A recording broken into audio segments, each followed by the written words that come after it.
Tudo bem. Amém. Sejam bem-vindos a mais uma etapa do nosso estudo, Instrumentos nas Mãos do Senhor. O plano de Deus para um ministério fiel e eficaz. Eu quero orar e pedir a orientação de Deus para a nossa vida nesse momento. Pai, mais uma vez te agradecemos por este dia, te agradecemos, ó Deus, porque tem nos dado sempre alegria no coração da tua presença, do teu amor, tem nos feito, ó Deus, orar, clamar e buscar a tua vontade, o teu querer, que é sempre melhor do que o nosso. Louvado seja o teu santo nome por isto.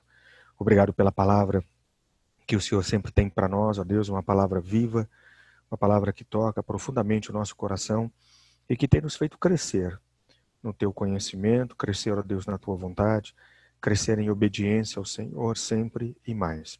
Que nesse momento, ó Deus, sejamos abençoados por ela, que nesse momento, ó Deus, o nosso coração possa ser tocado, ó Deus, e que haja quebrantamento, que haja discernimento, alegria, Senhor, por poder ouvir a tua palavra, e que haja também uma expectativa muito grande em nós, ó Deus, de poder pregar a tua palavra e falar do teu amor, da tua graça, manifestar a tua glória em verdade, ó Deus, a todas as pessoas.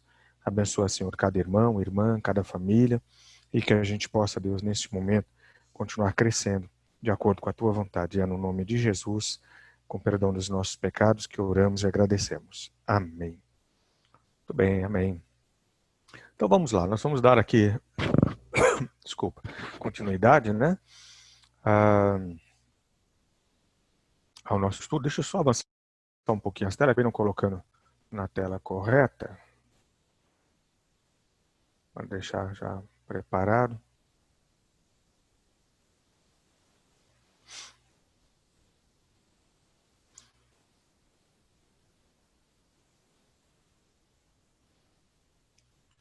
Bastante coisa que a gente já viu, né? Eu espero que todos estejam aprendendo bem, crescendo bem e, acima de tudo, praticando bem, né? E aí, o que aconteceu? Na sexta-feira, né? Você não pôde estar com os irmãos, a gente teve a reunião do conselho, mas na quarta-feira a gente fechou aquele bloco falando sobre a graça e a verdade, que diz respeito à presença de Deus entre nós, né? A presença de Jesus entre nós, a encarnação dele ali em nós, né? E para nós, né? Acima de tudo. E aí nós deixamos esta frase, né? Finalizando lá na quarta-feira. Se a graça trata dos resultados morais da queda, ou seja, rebeldia, incompetência, o que significa dizer isso?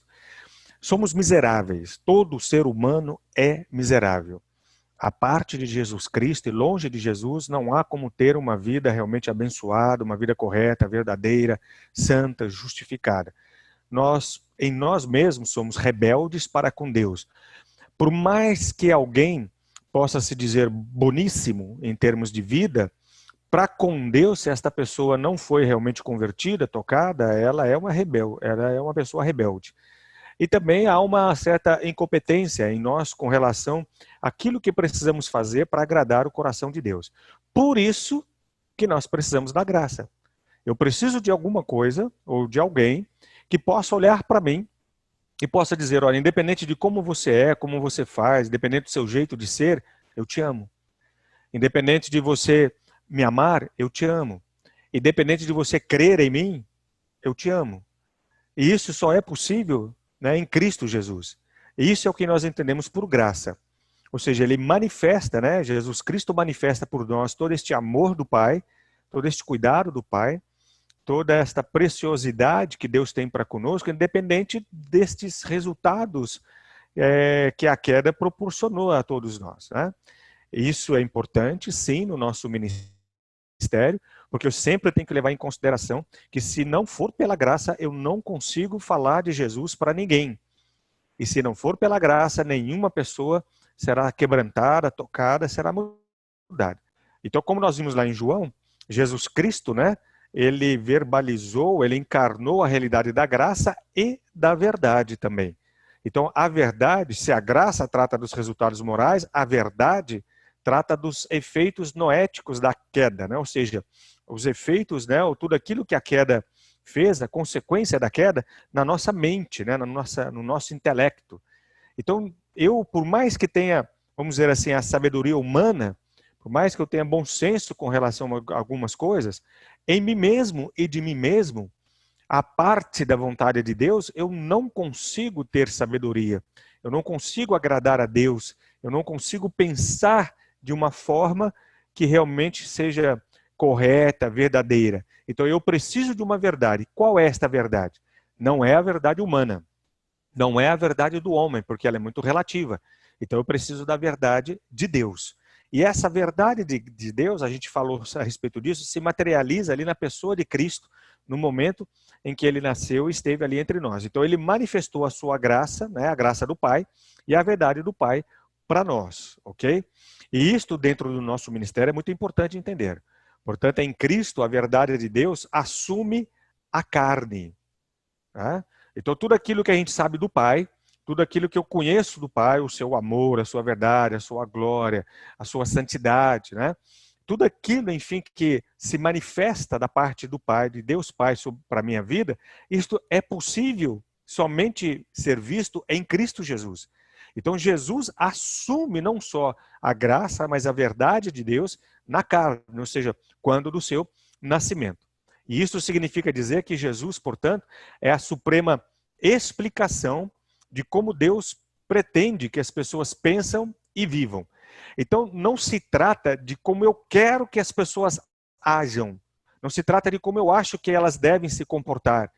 Não se trata de poder passar para as pessoas a maneira como elas têm que ir na minha igreja. Se trata especificamente e exclusivamente de como Jesus quer que as pessoas sejam por causa daquilo que o Pai determinou através da vida dele. Então, na hora que eu sou levado como instrumento de Deus para falar da salvação, do amor e da verdade de Deus para alguém, eu tenho que levar isso em consideração. Não se trata de como eu quero, mas de como realmente Deus pretende que as pessoas sejam e vivam. E isso é possível através da vida de Jesus Cristo, né? E ele estando entre nós e vivendo entre nós, nos levou a esta realidade, né, de poder confrontar esta realidade com a verdadeira sabedoria de Deus nele, na pessoa dele. Então, aquilo que eu preciso entender de um Deus verdadeiro, outra vez, novamente, a gente é sempre bom repetir isso, está em Cristo Jesus, sempre nele, né? Então, o ministério pessoal, o que é esse ministério pessoal? Para quem já se esqueceu, né? O ministério pessoal é tudo aquilo que diz respeito à instrumentalidade da minha vida nas mãos do Senhor. Então, este ministério pessoal deve oferecer às pessoas a verdade que vai destruir, vai confrontar, vai jogar por terra a antiga maneira de viver destas pessoas, né? A maneira delas pensarem, não só a respeito delas, mas também dos relacionamentos que elas possam ter, das circunstâncias em que estão vivendo, do sofrimento e até a maneira, né, delas pensarem a respeito de Deus. Então, hoje as pessoas pensam que bem entender a respeito de Deus. Então, a maneira correta de se entender Deus é através da verdade que Cristo encarnou e mostrou. Só Ele é a verdade. Por isso que Ele mesmo disse, eu sou o caminho, a verdade e a vida. Fora dele não tem como, né? E a maneira de eu viver esta verdade, né, olhando para Cristo Jesus e vivendo a vida que Jesus viveu. E aí nós mostramos um pouco sobre a encarnação. E pensando nela, né, na encarnação de Cristo entre nós, eu tenho que entender que é um plano de vida para nós. Então, a encarnação não é somente um evento, né? O que eu quero dizer que a encarnação não é somente um evento? Aonde a gente faz da encarnação, melhor dizendo, né, para a gente entender essa questão da encarnação não ser apenas um evento. Qual é a data, né, no nosso calendário em que a gente celebra a encarnação de Cristo? Se você respondeu que é o Natal, então você está de parabéns. Exatamente. É no Natal que a gente celebra a encarnação de Cristo. O que é a encarnação de Jesus? É o nascimento dele, né?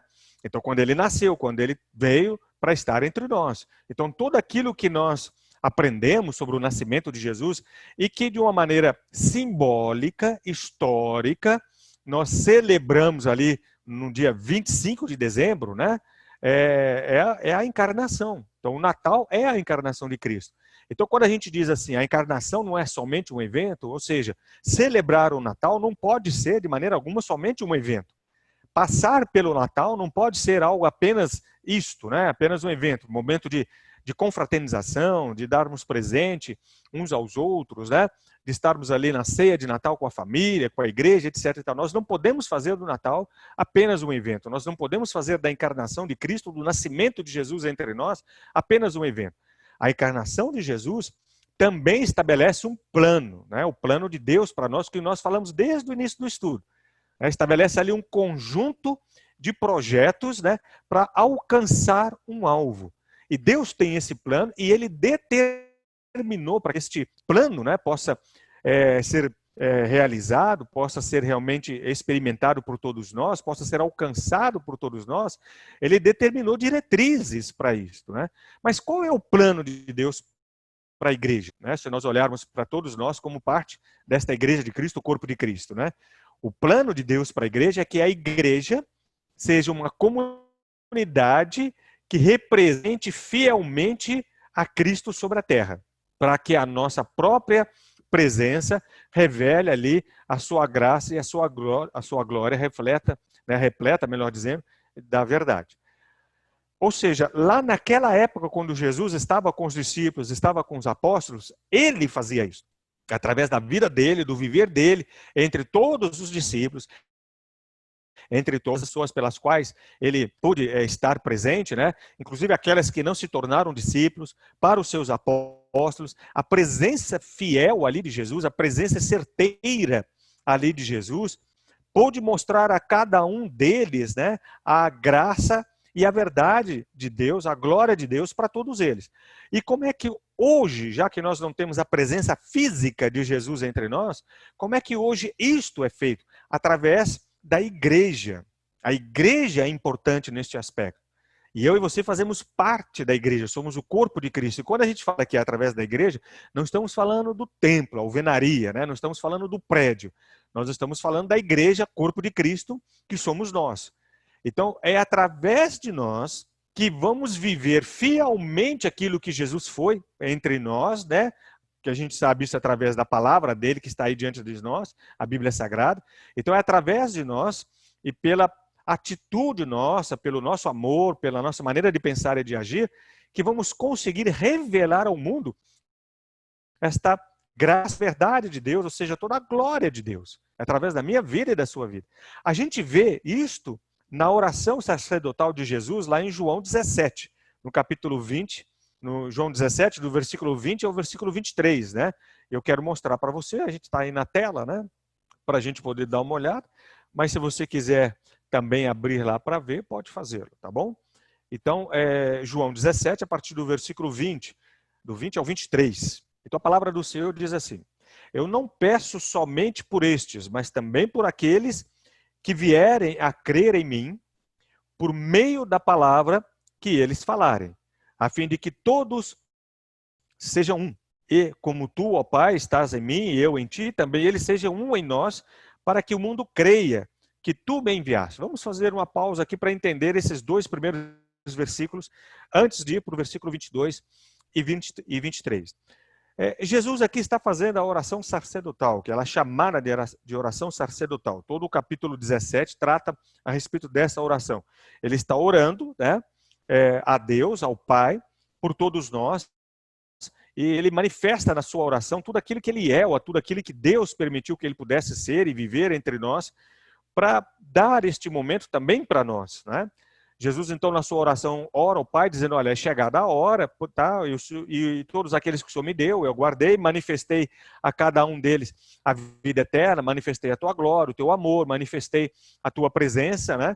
E aí Jesus começa a tratar a respeito daquilo que ele, né, Jesus, ele, o Filho, né, o Deus Filho, quer do seu Pai, para nós, né? Ele falou, agora já está chegando a hora de eu partir, agora está chegando aquela hora da crucificação, da morte, né, da ressurreição, e de eu estar definitivamente com Deus, né, Deus Pai. Então agora ele ora por nós, e ele intercede junto ao Pai por nós, para que também a gente possa ter, vamos dizer assim, a mesma experiência que ele teve. Então quando ele diz aí no versículo 20, né, não peço somente por estes, não peço somente por estes quem? Os discípulos, os apóstolos, aqueles com os quais ele conviveu e estava ali presente. Mas também por aqueles que vierem a crer em mim. Quem são aqueles que iriam crer em Jesus Cristo? Nós, eu e você. Então Jesus orou por eles lá, estava orando por eles, e também agora está, né, naquele momento, estava orando por nós. Por aqueles que vierem a crer em mim, mas como é que nós iríamos crer em Deus? Né? Como é que nós iríamos crer em Jesus Cristo? Por meio da palavra que eles falarem. Ou seja, a palavra é o meio que Deus usa, a palavra dele é o meio que Deus usa para que nós possamos crer em Cristo Jesus, né? Aceitá-lo como único Senhor e Salvador. É através da palavra de Deus. A palavra escrita, a palavra de Deus aqui é a Bíblia Sagrada, a palavra pregada. Quantos, desde os apóstolos, né, dos discípulos, pregaram a palavra? Anunciaram. Durante o ministério, vamos dizer, da igreja primitiva, em Atos dos Apóstolos, a gente pôde ver isso em outros estudos, eles não tinham a palavra escrita como nós temos. Então era a palavra pregada, anunciada, era o Espírito Santo falando através deles ali, a todos. E esta palavra chegava ao coração de todos, a palavra de Deus. Hoje nós temos a Bíblia Sagrada diante de nós, que podemos ler, aprender, decorar, memorizar, viver e pregar esta palavra a muitos corações. Então a maneira de Deus alcançar realmente vidas é através de nós, somos instrumentos nas mãos do Senhor, pela pregação da palavra. Olha, veja, isso é muito importante para nós como instrumentos, tá? Então não é qualquer coisa que eu tenho que falar para alguém chegar em Cristo Jesus, mas é a palavra de Deus, é pregar a palavra de Deus, né? Versículo 21, a fim de que todos sejam um. Então a palavra de Deus chegou a cada coração, através da palavra houve a conversão dos nossos corações, e agora nós somos um. E olha como Jesus determina, como ele quer, né, na sua oração diante do Pai, como ele quer que a gente possa ter esta unidade. Como tu, ó Pai, estás em mim e eu em ti, que também eles estejam em nós, para que o mundo creia que tu me enviaste. Então veja, esta instrumentalidade, né, nossa ali, de cada um de nós nas mãos do Senhor, é algo muito sério neste aspecto da comunhão. Ou seja, ela será truncada, não haverá como ser este instrumento nas mãos do Senhor, se nós não estivermos em comunhão uns com os outros. Se a igreja for uma igreja dividida, se a igreja for uma igreja que não tem comunhão, uma igreja que está sempre briguenta, né, sem amor, sem perdão, sem graça, sem misericórdia, extrair a bênção sobre a vida de um de outro, como não vamos ter esta comunhão, porque estaremos realmente em atrito constante, então como é que vamos mostrar para as pessoas um Deus que há em nós, um Deus que habita em nós? Então é através da palavra e desta comunhão que o mundo vai crer. E esta comunhão não é baseada ou ela não é moldada através do que eu gosto, do que você gosta, por isso somos um. Através do mesmo Deus que eu creio e você crê, por isso somos um. Através da igreja que eu frequento, você frequenta e por isso somos um. Ou porque lemos a mesma palavra e por isso somos um. Não. Esta comunhão, ela se torna verdadeira e é possível por causa de Cristo em nós. Né? Cristo habitando em nós. Então, ainda que eu não leia a palavra, mas Jesus está no meu coração. Ainda que eu não vá à igreja, mas Jesus está no meu coração, eu e você somos um. Ainda que você não goste de mim por uma razão ou outra, eu não gosto de você por uma razão e outra, ainda que estejamos brigados, o que nos faz ser um é Cristo Jesus. Esta dádiva da comunhão, da união, ela é que nos vai realmente estar levando diante das pessoas para que as pessoas possam crer, né? Que assim como Jesus foi enviado pelo Pai ao mundo para poder falar do Pai, as pessoas possam crer que fomos enviados por Jesus Cristo para falar dele às pessoas, né? Da mesma maneira que ele em nós tem nos dado a experiência desta vida cristã. Nos versículos 22 e 23, nós temos aí, eu lhes transmiti a glória, né, que me deste, para que sejam um, como nós o somos. Eu neles e tu em mim, a fim de que sejam aperfeiçoados na unidade, para que o mundo conheça que tu me enviaste e os amaste, como também amaste a mim. Então veja que o padrão que Jesus coloca aí é muito alto com relação àquilo que ele está exigindo de nós como instrumentos nas mãos do Senhor. Tá? Ele quer manifestar, melhor dizendo, Jesus transmitiu a glória do Pai, a glória que o Pai deu ao Filho, ele transmitiu a todos nós. Né? Para quê? Com que propósito? Para que nós sejamos um, assim como ele, o Filho, é um com o Pai. Olha a dimensão disto, olha a qualidade desta unidade. Eu neles, quer dizer, Jesus em nós, né? E ele, o Pai, em Jesus Cristo, a fim de que sejam aperfeiçoados na unidade.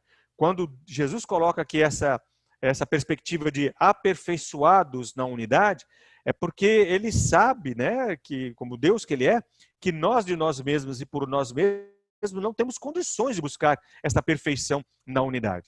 E aí, então, somente isso é possível em Cristo Jesus, porque ele orou pedindo ao Pai isto e o Pai deu. Então, agora, nele nós podemos ter esta unidade e juntamente com ele podemos ter esta unidade com o Pai e através desta unidade podemos demonstrar ao mundo o amor do Pai, o amor de Jesus Cristo, né, pelo mundo. Então, é muito importante, eu até oriento que você, se puder, dê uma lida em todo o capítulo 17, João, nesta oração sacerdotal de Jesus, que ela é muito importante nesse aspecto teológico, não só dentro do tema que nós estamos estudando, de sermos instrumentos nas mãos do Senhor, né? E de ver o desenrolar desse plano de Deus para a nossa vida, para que a gente possa alcançar outras vidas, mas em toda a Bíblia Sagrada, a maneira como Jesus ora por nós, intercede por nós, a maneira como ele fala aqui da salvação, como temos essa garantia da salvação em Cristo Jesus, por causa dessa garantia que há, né, da unidade de Deus Pai, Deus Filho e Deus Espírito Santo. Então Jesus aqui, nesse texto que nós lemos, né, ora para que todos nós sejamos caracterizados, sejamos identificados por um amor tão profundo, que a comunidade da fé, que é a igreja, neste amor, seja tão unida quanto ele, Jesus, é com o Pai. Então, o padrão que Jesus estabelece aqui, novamente eu repito, é altíssimo, né? Ou seja, não é um padrão focado nas características humanas, mas naquilo que ele, Jesus, viveu entre nós. Ou seja, o quanto eu tenho que amar, o quanto ele amou. O quanto eu tenho que perdoar, o quanto ele perdoou. O quanto eu tenho que manifestar ao mundo a glória do Pai, o quanto ele manifestou ao mundo, né, a glória do Pai. O quanto eu tenho que ter paciência com as pessoas ao falar de Jesus Cristo, né, e orar por elas, interceder por elas e perseverar por estas vidas. A mesma, né, intensidade que Jesus o fez por nós. Então o padrão é ele. Portanto, os relacionamentos dentro da comunidade da fé, ou seja, dentro da igreja, tem o propósito de fazer o quê? Revelar a pessoa e a obra de Cristo Jesus a todos nós. Onde a gente vê isso? No texto que nós lemos, de João, ali no capítulo 17, né? Ou seja, o relacionamento de Deus Filho, Jesus Cristo, com Deus Pai, com Deus Espírito Santo, é um relacionamento tão belíssimo, tão maravilhoso, né? Tão divino ali para nós, que é nesse relacionamento que nós temos como igreja, entre um e outro, entre eu e você, que temos como proposta de Deus, né, manifestar e revelar ao mundo a obra de Jesus Cristo. Quer dizer, em outras, exemplificando, né? Se eu não estou me relacionando bem com a igreja, onde eu posso congregar, onde eu possa estar, como é que eu vou conseguir falar do amor? Como é que eu vou conseguir falar do perdão? Como é que eu vou conseguir falar de Cristo? Se eu sou uma pessoa desigrejada, eu não faço parte do corpo de Cristo, porque tanto faz, eu posso, aonde eu estiver, Deus está presente. Se eu sou então uma pessoa desigrejada, eu não estou ali no corpo de Cristo, como é que eu vou conseguir, sem viver em comunidade, falar da pessoa e da obra de Jesus Cristo para todos, né? E por todos, já que a base de poder falar a respeito disso é o relacionamento que Jesus teve com o Pai e com o Santo Espírito. Então, novamente, né? O alvo desta união é que o mundo, né, veja essa união e conheça a Cristo Jesus. Então, essa união, só é possível mostrar essa união de Deus Pai, Deus Filho e Deus Espírito Santo através da igreja, através de nós, através de cada um de nós. As pessoas vão olhar para nós e poder ver e experimentar esta realidade. Então eu diria que, de certa forma, volto a repetir, né? Cristo elevou o padrão, né? E é assim que a gente também tem que experimentar na nossa relação com as pessoas. Ao estar no mundo, vivendo no mundo, né? Mas não para o mundo. Ao estar no mundo, vivendo no mundo, eu tenho que ter sempre a perspectiva de que sou um instrumento de Jesus Cristo para falar do amor, da graça, para falar da salvação. E isto só é possível através da comunhão com o corpo de Cristo, que é a igreja, através da relação que eu tenho com você e você tem comigo. Então, esse aspecto relacional nosso, né, tem tudo a ver com essa relação que Jesus Cristo teve com o Pai e com o seu Santo Espírito. E aí a gente finaliza observando o seguinte, né? De forma resumida neste tópico de João, nós somos chamados, né, para não dizer convocados, né? Nós somos chamados, eu e você como instrumentos nas mãos do Senhor, sempre pense nesta forma, né? Então nós somos chamados a alcançar uma qualidade de união que só pode ser comparada, ou seja, o padrão desta união, né, é ao mesmo padrão do relacionamento de Cristo com o Pai. Então veja que coisa séria isto. Né?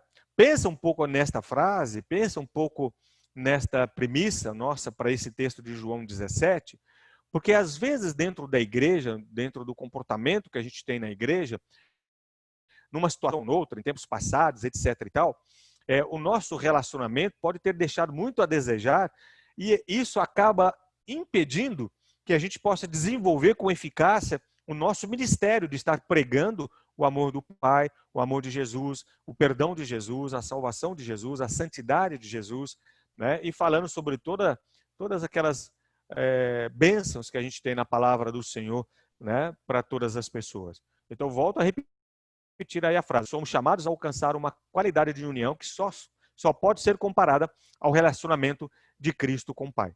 Né? Então, de uma certa forma, isso volta àquela frase anterior nossa, né, de que se nós temos né, um padrão para realmente ter uma qualidade, né, de união, esse padrão é a qualidade, né, desta união que Jesus teve com o Pai e o Pai com Jesus.